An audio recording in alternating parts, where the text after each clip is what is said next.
자, 벌써 12월 달이 세 번째 주일이 되었습니다. 이제 다음 주가 크리스마스 주일이고 그 다음 주는 마지막 날이죠. 31일이 됩니다. 자, 이 시즌이 되면 여러분들도 어릴 때부터 교회 다닌 분들은 아마 기억이 나실 것입니다. 이 12월이 되면 한국 교회들은 대부분의 지역의 교회들은 굉장히 분주해집니다. 왜냐하면 성탄절 행사들을 준비하기 위해서. 그 당시 제가 어릴 때는 대부분 크리스마스 이브 24일날 밤에 발표회가 있었습니다. 주일학교에서. 그래서 각 주일학교 학년마다 밤마다 성탄절 행사를 준비하기 위해서 대부분은 성극이나 찬양을 준비하죠. 그래서 주일날 말이 아니라 평일날에도 교회에서 학교가 끝나면 모여서 성극 연습을 했던 기억이 납니다. 그때는 참 즐거운 마음으로 그렇게 열심히 교회에 모여서 성극을 준비하고 24일날 밤에 다 같이 발표를 갖고 그리고 성탄절이 되면 또 즐겁게 예배를 드리고 했던 기억이 있습니다. 성탄절이 다가올 때 우리는 그날을 우리를 위해서 오신 임마누엘의 주님의 탄생을 축하하는 날이죠. 이 시즌은 우리에게는 기쁨밖에는 사실 마음속에 없죠.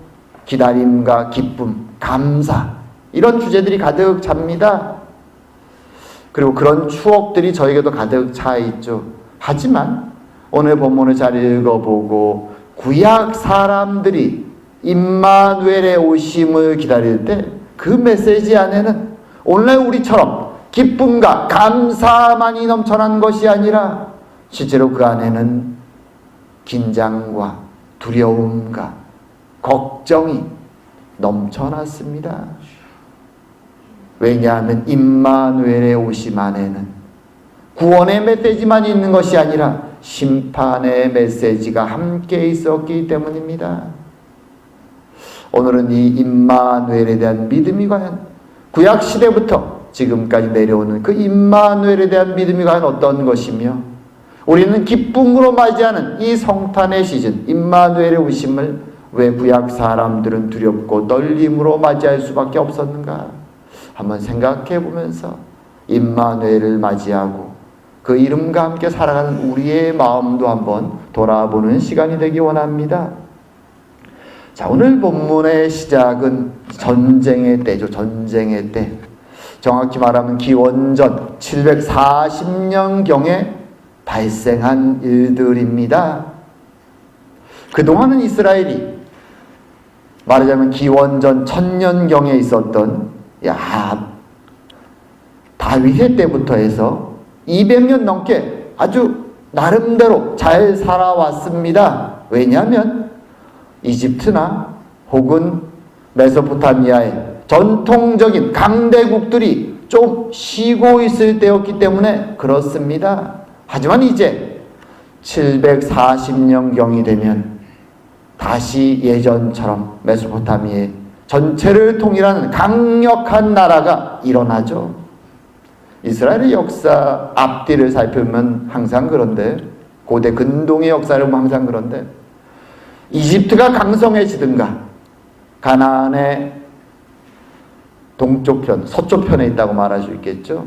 그리고 가나안의 북쪽에 있는 메소포타미아의 혹이 이쪽에서 강대국이 일어나면 어느 쪽이든 강력한 나라, 제국이 일어나면 항상 가운데 껴있는 가나안 사람들, 가나안의 작은 나라들은 벌벌 떨었습니다. 왜냐하면 평화가 무너지고 이제는 그들의 침략과 점령을 당할 운명밖에 남은 것이 없음을 알기 때문이죠. 지도에 보면 나오지만 이제 아수르 우리가 보통 성경에서 그렇게 말하는 아수르가 이 메소포타미아 지방을 다 점령을 끝냈습니다. 자신들의 대적들이었던 바벨론도 점령했고 그리고 이제 우리가 흔히 오늘날 레바논이라고 하는 그쪽 해안 지역도 다 점령을 했습니다. 남아있는 것은 가나안 땅밖에 없죠. 가나안에 있는 나라들은 벌벌 떱니다. 어떻게 해야 될까? 이 거대한 나라, 땅 사이즈도 비교가 안 됩니다. 가나안은 사실 작은 땅입니다. 이 강력한 나라가 이제 통일을 하고 덤벼들기 시작하면 이겨낼 방법이 없습니다. 벌벌 떨던 나라들이 이제 연구를 하기 시작하죠. 어떻게 하면 좋을까? 그래서 첫 번째 침략의 대상이 된 아람, 그리고 바로 그 다음에 있을 북이스라엘, 이 두 나라의 왕들이 모여서 우리가 어떻게든 연합해서 한번 연합군을 만들어서 거대한 제국 아수르의 침략에 대항해보자 라고 서로 조약을 체결합니다. 그리고 바로 자기들 밑에 있는 유다 왕 아하스에게도 동맹을 제안하죠. 근데 아하스는 가만히 이렇게 보니까 아무리 자기가 아람이나 북이스라엘과 동맹을 한다고 해도 아수르에 싸워서 이길 가망성이 안 보입니다. 괜히 그 연맹에 끼었다가 더 혼날 것 같다는 생각이 듭니다. 그래서 아하스는 거절합니다. 그러자 아람과 그 다음에 북이스라엘 이 왕들이 생각을 하죠. 아니 곧 위에서 아수르의 강력한 군대가 쳐들어오는데 자신들과 동의하지 않는 유다가 밑에 있으면 도리어 자신들에게 더 해가 될 것을 생각하죠. 그래서 그들이 내린 결론은 뭐냐? 먼저 유다부터 치고 보자. 그래서 오늘 본문에 보게 되면 두 나라가 이제 연합해서 유다를 쳐들어옵니다. 근데 1차 공격에서는 가볍게 생각하고 쳐들어왔다가 실패합니다. 왜냐하면 이 예루살렘 성의 위치는 요새이기 때문에, 산 위에 있기 때문에 도대체가 점령하기가 어렵습니다. 자, 그리고 1차에 실패하자 그들은 돌아갑니다. 그런데 다시 소문이 들립니다. 이제 2차로 아람과 북이스라엘이 연합해서 더 강력한 힘으로 자신들을 멸망시키고, 그리고 자신을 대신해서 아하스를 대신해서 새로운 왕조를 세울 계획을 가졌다라는 이야기를 아마도 스파이를 통해서 듣는 것 같습니다. 그 소문이 유다에 퍼지자 왕과 모든 백성들은 벌벌 떱니다. 오늘 본문에는 숲이 바람에 흔들리는 것처럼 그들의 마음이 요동쳤다라고 말합니다.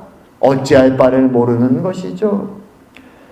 그때 하나님의 메시지가 이제 이사야 선지자에게 전달됩니다. 아하스를 만나러 가라.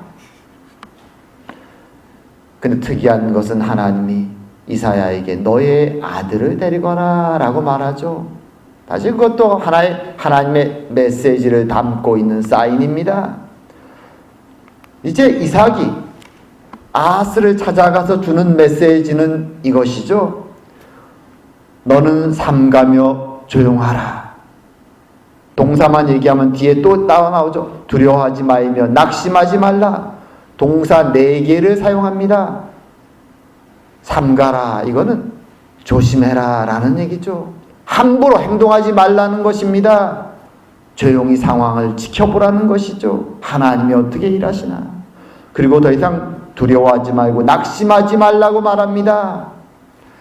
지금 아하스가 보기에는 자신을 향해 쳐들어 내려오는 아람의 왕 르신과 그리고 북이스라엘, 본문에서는 에브라임이라고 흔히 말하는데 북이스라엘의 왕 베가의 공격은 거센 불덩이처럼 보입니다. 자신들을 다 태워버릴 것처럼 보입니다. 하지만 하나님은 얘기하죠. 그들은 연기 나는 두 부직갱이에 지나지 않는다. 불이 붙은 것처럼 보이지, 하지만 불이 다 꺼져서 연기만 나고 있는 부직갱이밖에 되지 않아. 곧 다 꺼져버릴 것이다. 주님은 그렇게 말씀을 주십니다. 그리고 하나님은 이어서 그에게 더 위로의 말씀을 주시죠. 너 유다와 지금 불신앙에 살고 있는 북이스라엘이나 아람이 무엇이 차이가 있는가? 대저 아람의 머리는 다메섹이요 다메섹의 머리는 르신이며, 그리고 또 밑에 얘기하죠. 에브라임, 북이스라엘을 가리키는 표현이죠. 에브라임의 머리는 사마리아요 사마리아의 머리는 르말리아의 아들이니라. 이게 무슨 말입니까? 이 두 나라는 그들의 머리 위에 누구를 두고 있는가? 그들의 왕을 두고 있는 것이다. 인간의 나라에 지나지 않는다. 하지만 너의 나라의 머리는 누구냐? 묻고 계신 것이죠. 하나님의 도성 예루살렘의 너희들의 머리며 하나님이 그곳의 머리로 앉아 계신 곳이 바로 너희 나라다. 주님 말씀하시는 것입니다. 아하스에게 용기를 내라고 말씀하시는 것입니다.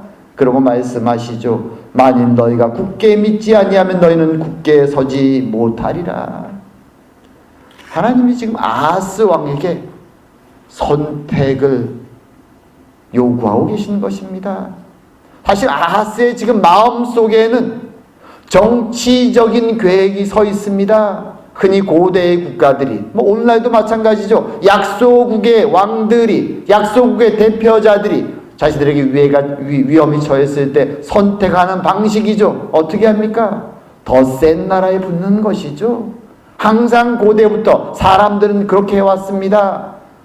자신의 약한 나라가 위기에 처하면 더 강력한 나라에 붙어서 살아가는 것이죠. 지금 아하스도 자신의 쳐들어오는 아람과 북이스라엘의 군대를 보면서 그 위에 있는 아수르의 그 강력한 힘에 도움을 요청할 생각을 가지고 있는 것이죠. 아무리 보아도 그것이 합리적인 선택처럼 보입니다. 하지만 하나님은 말씀하는 것이죠. 믿음으로 굳게 서야 된다. 그러지 않는다면, 너가 믿음으로 서지 않는다면 너는 결코 설 수 없을 것이다 라고 말합니다. 과연 우리가 아하스였다면 어떤 선택을 할까요? 믿음의 선택이라는 것이 그렇게 단순하거나 쉽지 않습니다. 당장 눈앞에 위기가 몰려옵니다. 그렇게 위기가 몰려올 때 우리는 하나님께 앉아서 기도하기보다는, 하나님의 뜻이 무엇인가를 구하기보다는 당장 일어나서 달려나가죠. 어떻게든 살아야 되니까 생존을 위해서 뛰어다닙니다. 그것이 대부분의 우리의 선택이죠. 그리고 또 우리가 믿음의 선택을 한다고 말할 때 거기에 보면 잘못된 실수들도 많습니다. 어떤 것이 믿음의 선택입니까? 어떤 사람은 그렇게 생각하죠. 내가 원하는 것이 1부터 10까지 있습니다. 그러면 그것을 성취하기 위해서 하나님께 매어달려 기도합니다. 요구합니다. 자신의 뜻을 관철하기 위해서 하나님 앞에서 열심히 부르짖습니다. 그러고 말하죠. 나는 믿음으로 하나님을 선택하고 여기까지 왔습니다. 하지만 그가 달아놓은 리스트는 세상 사람들이 욕심으로 갖기 원하는 것과 똑같습니다. 과연 그것이 믿음의 선택일까요? 대부분의 사람들은 보통 때는 세상의 방식을 따라 열심히 살다가 위기에 처하면 하나님께 나와서 하나님, 다른 방법이 없습니다. 도와주십시오라고 말합니다. 이것이 믿음의 선택입니까? 오늘 주님은 본문에서 그렇게 얘기하죠. 너희가 굳게 믿지 아니하면 너희는 굳게 서지 못하리라. 여기서 흥미로운 것은 사실 히브리어로 보게 되면 굳게 믿는다라는 표현과 굳게 선다라는 표현이 같은 단어입니다. 같은 단어. 우리가 흔히 아멘, 아멘 할 때 사용하는 그 단어와 같은 어근의 뜻이죠. 이게 형태를 조금 달리하면서 의미가 달라지는 것이죠. 그래서 근본적인 뜻은 뭐냐? 굳건하게 서 있는 뜻입니다. 굳건하게 서 있는 것. 근데 한쪽으로는 이 단어가 영적인 의미로 사용되어서 영적으로, 믿음으로 굳건하게 붙잡고 서 있는 것을 의미할 때 우리는 그것을 믿는다라고 표현하고요. 다른 쪽으로는 육체적으로 버텨서 서 있는 것을 표현할 때 이 동사를 많이 사용합니다. 무슨 뜻입니까? 믿음이라는 것은 어디에 굳건히 버티고 서 있는가 하는 것을 뜻하는 것이죠. 바로 하나님의 말씀과 약속을 굳건히 붙잡고 그 위에 서 있는 것이 믿음이라는 것이죠. 나의 열심으로 내가 원하는 것을 붙잡아내기 위해서 부르짖는 것, 그것이 믿음이 아니고 세상의 방식을 따라 살다가 필요할 때만 달려와서 주님이라고 부르짖는 그것이 믿음에 서 있는 선택이 아니라는 것입니다. 내가 하나님의 말씀의 반석 위에 내가 이쪽 코너로 가든가 저쪽 코너로 가든가 뒤로 가든가 어디에 가서 어떤 삶의 형태에 있든지 항상 그 믿음의 말씀의 반석 위에 살아가는 삶. 물론 세상의 눈에는 하나님의 말씀과 하나님의 계획은 보이지 않습니다. 눈에 보이는 것은 적들의 강력한 군대요, 그들보다 더 강력한 아수르의 군대가 믿을만해 보이죠. 내가 딛고 서면 튼튼해 보이는 반석처럼 보입니다. 그것이 세상의 모습이죠. 눈에 보이는 강력한 돈과 명예와 권력과 파워. 하지만 주님은 말하죠. 너희들 눈에는 그것이 믿을만해 보이고 튼튼해 보이지. 하지만 때가 되면, 바람이 불면 마치 다 무너져 버리는, 그거 비바람이 치면 다 쓸려가는 모래와 같은 것이 세상의 그런 권력과 파워와 돈의 든든함이다. 너희들이 보기엔 절대로 흔들려 무너질 것 같지 않지만 하나님의 때가 되면 다 순식간에 무너진다. 주님은 말씀하시죠. 실제로 이 아수르, 세상의 모든 것을 다 씹어먹을 것 같은 그 강력한 아수르, 불과 얼마 가지 못합니다. 우린 세상의 역사를 알죠. 세상의 모든 것을 다 차지할 것 같은 그런 강력한 나라와 군대도 불과 얼마 가지 못하면 세상의 기록에서, 사람들의 머릿속에서 까맣게 잊혀져가는 것이 인간의 역사죠. 하나님은 우리에게 요구하시는 것입니다. 어디에 서 있는가? 믿음으로 굳게 서지 못하면 우리의 열심이나 우리의 어떤 소유를 붙잡는 것이 아니라 하나님의 신실하심, 하나님의 말씀 위에 굳게 서지 못하면 우리는 결코 이 타락한 세상 속에서 버틸 수 없다, 견뎌낼 수 없다, 서 있을 수 없다고 말하는 것이죠. 어떻게 우리는 신실한 삶을, 믿음의 삶을 살아갈 수 있습니까? 전에 제가 한번 말씀드렸죠. 제가 캐나다 올 때 처음에 오래된 전통적인 교회, 신실한 교회를 한번 경험해 보고 싶었습니다. 그래서 처음에 왔을 때 저는 캐네디언 리폼드 처치라는 그 교단의 교회가 4년간을 다녔죠. 그 사람들은 어떤 면에서 종교개혁 때부터 이어지는 청교도의 전통을 지금도 잘 지키는 네덜란드 개혁교회의 후손들이었습니다. 자기들끼리 공동체와 삶을 이루면서 살아갑니다. 그 사람들은 특이한 것은, 제가 가장 인상 깊었던 것은 매 끼니에 밥을 먹고 나면 육의 양식을 먹었으니 꼭 영의 양식을 먹어야 된다 그래서 식사가 끝나자마자 식사 자리를 치우지도 않고 바로 옆에 있는 성경을 가지고 옵니다. 그리고 성경을 온 가족들이 함께 읽습니다. 뭐 유별나게 특별한 분위기도 아닙니다. 그저 밥상에서 밥을 먹은 것과 동시에 바로 펴서 마치 밥을 먹듯이 편안하게 서로 성경을 읽습니다. 그러면서 자신의 영혼에 양식을 매일매일 자신도 모르게 계속 먹이는 것이죠. 물론 그 안에도 믿음 있는 자가 있고 없는 자의 모습이 있지만 그럼에도 불구하고 많은 사람들은 그 삶을 통해서 세상 사람들과 구별된 신실한 하나님의 말씀 위에서 하루하루 나의 말 한마디, 행동 하나를 어떻게 될까 생각하면서 하나님 백성으로 살아가려는 모습을 보았습니다. 그런 것이 신실한 하나님의 반석 위에 서 있는 사람들의 삶의 모습이라는 것을 저는 보면서 깨달았죠. 하지만 오늘 본문의 아하스는 하나님의 이런 권면에도 불구하고 그는 하나님을 믿음으로 붙잡고 서지 못합니다. 세상적인 능력을, 아수르를 선택하고 그 길로 나가게 됩니다. 안타까운 모습이죠. 하지만 하나님은 이 아하스를 그냥 포기하지 아니하시죠. 그에게 다시 한번 기회를 주십니다. 선지자를 통해서 그렇게 말하죠. 믿음이 없느냐? 너가 원하는 어떤 징조든가, 하늘의 높은 곳이든가 땅의 깊은 곳이든가 어떤 사인이든지 요구해라. 내가 보여주겠다. 너가 믿을 수 있도록. 그 하나님의 말씀을 듣고 아하스의 반응이 참 특이합니다. 그가 그렇게 얘기하죠. 나는 징조를, 사인을 요구하지 않겠노라. 왜냐하면 그것은 하나님을 시험하는 것이기에 요구하지 않겠노라. 어쩌면 사인을 요구하는 모습은 그 옛날 기드온이 하나님의 명령을 받았을 때 하나님, 제가 확신을 가질 수 있도록 사인을 주십시오라고 요구했던 것과 비슷합니다. 그런데 상황이 반대가 되어 있죠.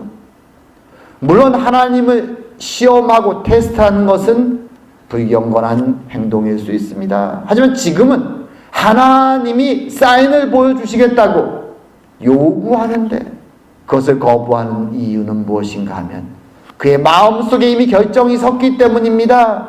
눈에 보이지 않는 하나님을 의지할 상황이 아니라고 결정이 난 것입니다. 세상적인 방식으로 강력한 나라 아수르에게 도움을 청할 것을 이미 결정했기 때문에 하나님을 시험할 수 없다고 말하는 것이죠. 믿을 수가 없는 것입니다. 한편으로 하나님의 계심에 대한 두려움이 있지만 그럼에도 불구하고 하나님을 믿고 지금 이 결정을 할 수 없다고 그는 이미 결정을 마음속에 내린 것입니다. 그러기에 사인을 거부하죠. 그런 아하스에게 이사야가 이렇게 말하죠. 다윗의 집이 영원하건대 들을지어다. 너희가 사람을 괴롭히고서 그것을 작은 일로 여겨 또 나의 하나님을 괴롭히려 하느냐. 하나님이 그에게 기회를 주셨음에도 불신의 모습으로, 실망의 모습으로 나라를 멸망으로 끌고 가는 아하스의 모습을 보면서 하나님 마음이 아프십니다. 그리고 그에게 이제 하나님의 사인을 예언해 주십니다. 하나님이 앞으로 주실 사인, 믿음을 가진 자가 붙잡고 나가야 될 사인을 보여주십니다. 그것이 바로 우리가 잘 알고 있는 임마누엘의 사인이죠. 이렇게 말씀하시죠. 주께서 친히 징조를 너에게 주실 것이라. 보라, 처녀가 잉타여 아들을 낳을 것이요 그 이름을 임마누엘이라 하리라. 물론 오늘 본문에서 이 메시지를, 이 예언의 메시지를 처음 들은 아하스나 사람들은 이게 참 무슨 말인가? 잘 이해가 되지 않습니다. 임마누엘에 대한 예언은 이사야서 8장, 9장에 가면 또 조금 더 설명이 되고, 그리고 이사야서 후반부에 가면 주의 종의 노래들을 통해서 더 구체적으로 드러나고, 신약시대에 가면 이제 우리는 그 의미를 100% 확실히 알게 됩니다. 하지만 지금 이 자리에 있었던 아하스와 사람들에게는 이 메시지는 당황스럽습니다. 믿을 수도 받을 수도 없는 메시지입니다. 거긴 두 가지 이유가 있죠. 첫 번째로 처녀가 아이를 낳는다는 것, 이건 도대체 이성적으로 받아들일 수 없는 영역이죠. 하나님이 자신들을 구해주겠다는 이 메시지도 현실적으로 믿을 수가 없어서 하나님을 선택하는 것이 아니라 아수르를 선택하고 가려고 생각하고 있는데, 하나님이 임마누엘의 아기, 임마누엘의 뜻을 우리는 다 알고 있죠. 하나님이 우리와 함께 하실 것이다. 이 뜻은 구원자의 이름이죠. 그리고 아이의 내용들을 잘 보게 되면 왕이 될, 의로운 왕이 될, 구원자가 될 아이의 이름입니다.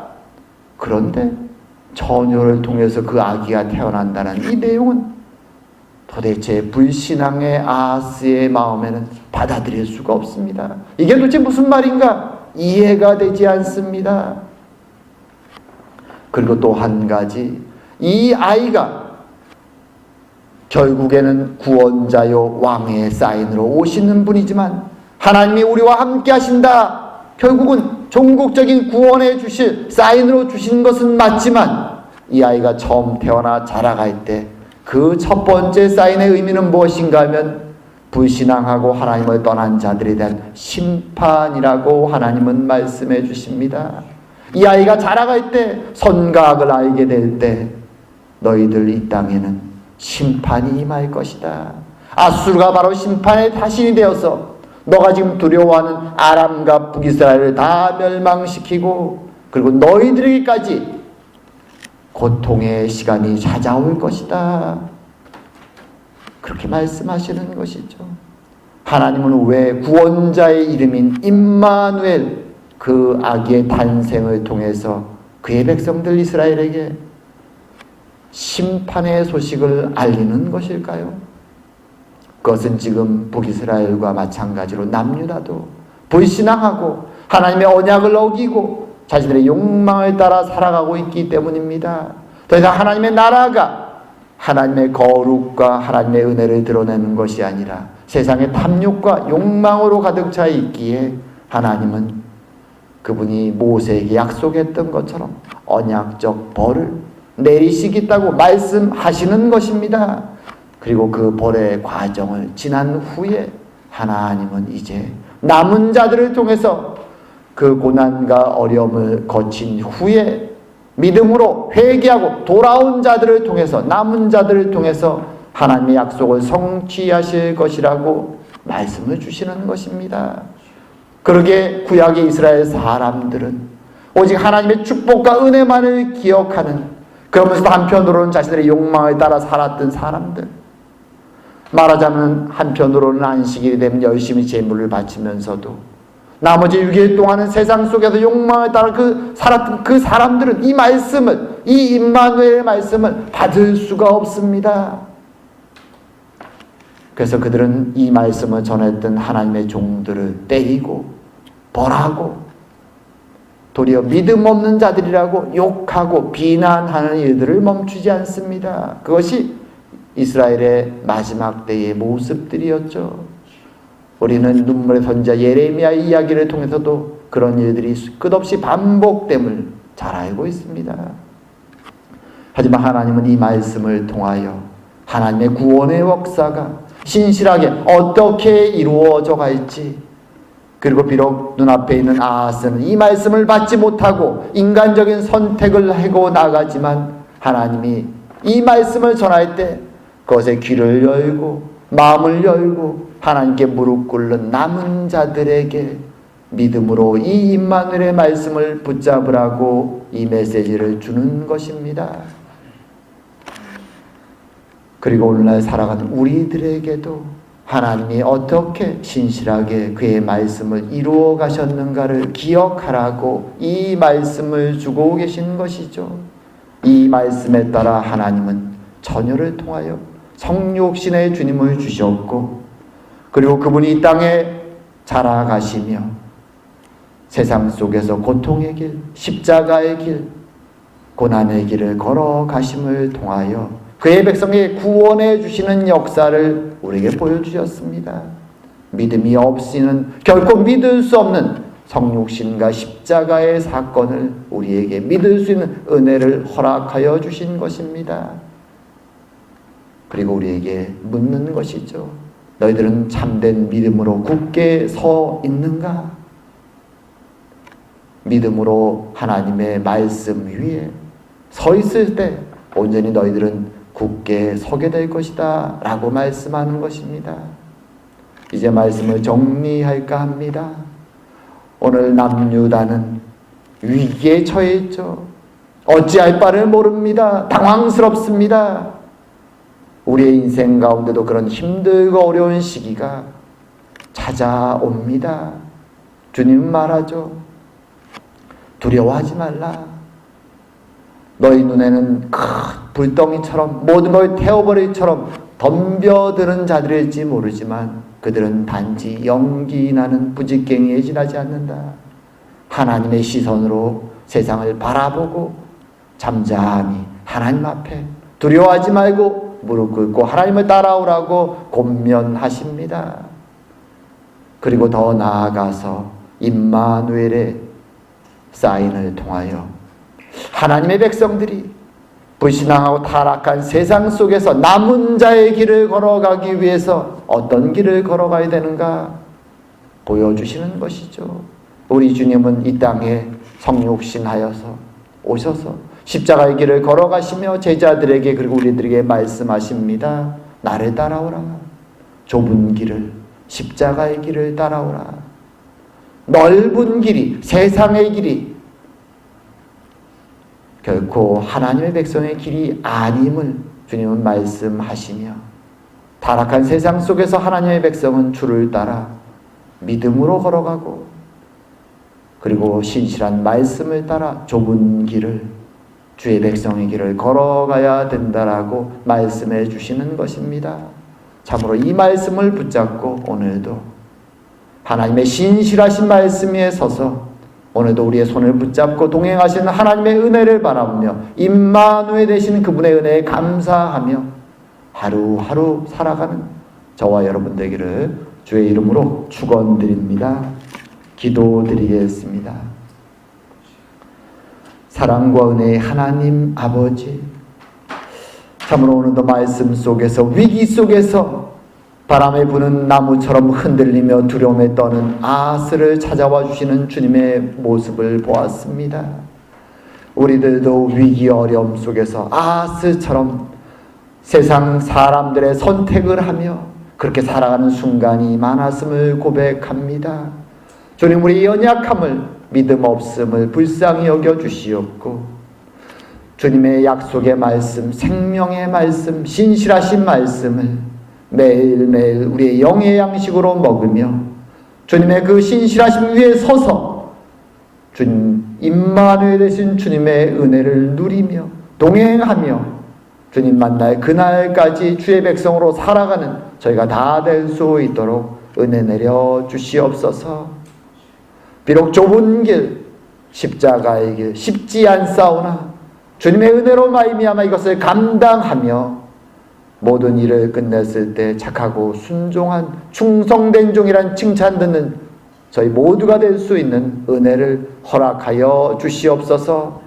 함께 하심을 감사드리오며 모든 말씀 예수님 이름으로 기도드립니다. 아멘.